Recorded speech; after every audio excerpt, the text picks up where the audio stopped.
మీరు వింటున్నారు భీష్మ పర్వం, 6వ పర్వం, మహాభారతంలోని 6వ పర్వం మీరు వింటా ఉన్నారు. కాబట్టి భీష్ముడిని అడిగాడు, మీరు 10 రోజులైంది యుద్ధం మొదలై, మీరు అలివి కావడం లేదు, మరి మీరు ఎలా, మీ తుది గడియలు ఎలా వస్తాయి మీకు అని భీష్ముడిని అడిగితే భీష్ముడు ధర్మరాజుకి తన మరణ రహస్యాన్ని చెప్పేశాడు. చెప్పకూడదు యాక్చువల్లీ, బట్ తన మరణ రహస్యాన్ని భీష్ముడు ధర్మరాజుకి చెప్పాడు భీష్మ పర్వంలో భాగంగా. ఇక ధర్మరాజు ఈ విషయాన్ని అర్జునుడికి చెప్పాడు. ధర్మరాజు బ్రదరే కదా అర్జునుడికి చెప్పాడు. అప్పుడు ఏమని, శిఖండి చేతిలో భీష్ముడు నేల రాలాలి, శిఖండిని తీసుకురావాలి అనేది ఇక్కడ పాయింట్. కాబట్టి శిఖండిని కొంచెం బాగా గుర్తుపెట్టుకోండి. ఫలితంగా శిఖండిని అర్జునుడు తీసుకొచ్చాడు. భీష్ముడు మరణ రహస్యం ధర్మజుడికి తెలిసింది.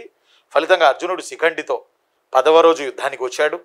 శిఖండిని చూసిన భీష్ముడు ధనుర్బాణాలు వదిలి ప్రాయోప్రవేశం చేశాడు. ధనుర్బాణాలు వదిలేసి నిలబడ్డాడు. అప్పుడు అర్జునుడు దివ్యాస్త్రం ప్రయోగించి భీష్ముడిని నేలకూల్చాడు. అయితే భీష్ముడు మరణించాలంటే ఒకటి ఉన్నది. అదేంట్రా నాన్న అంటే, ఉత్తరాయణ పుణ్యకాలం రావాలి. అప్పటి వరకు భీష్ముడిని అర్జునుడు బాణాలతో కింద నేల మీద అంపశయ్య, బాణాలతోటి ఒక వేదిక, బాణాలతో అంపశయ్య నిర్మించి దానిపై పడుకోబెట్టి పాతాళ గంగతో భీష్ముడి యొక్క దాహాన్ని తీర్చాడు అర్జున్. ఇది భీష్మ పర్వంలో జరిగిన ప్రధానమైన సంఘటనలు.